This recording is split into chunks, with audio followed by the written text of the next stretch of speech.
Des hommes étaient-ils capables de tuer au nom des mathématiques? Pythagore était-il en fait le gourou d'une secte mathématique?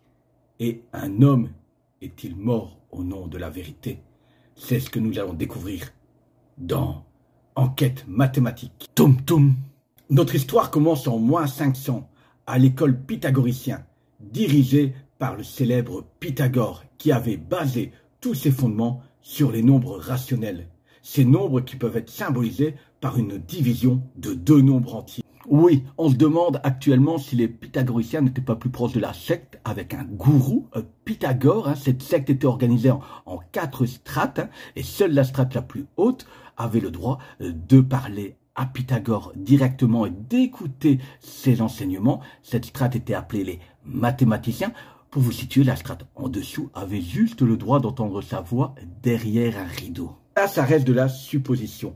Concentrons-nous plutôt sur le héros du jour, Hypase de Métaponte. Métaponte était une cité grecque qui se situait dans le sud de l'Italie actuelle. Et Hypase faisait partie des acousmaticiens. C'est cette caste des pythagoriciens qui ne pouvaient écouter les enseignements de Pythagore que derrière un rideau et ne jamais voir Pythagore. Ils avaient le droit uniquement de travailler dans le silence sur leurs recherches mathématiques.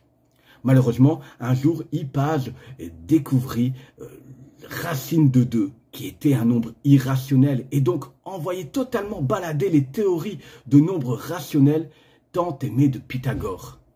Rejetée par les pythagoriciens, l'histoire devient alors floue. La plus sympa dit que les pythagoriciens auraient rejeté Hypase et créé une tombe en son nom pour symboliser ce rejet.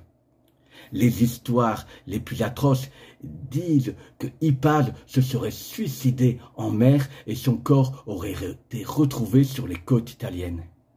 Et les pires disent que Hypase a été assassiné par les pythagoriciens, jeté en pleine mer.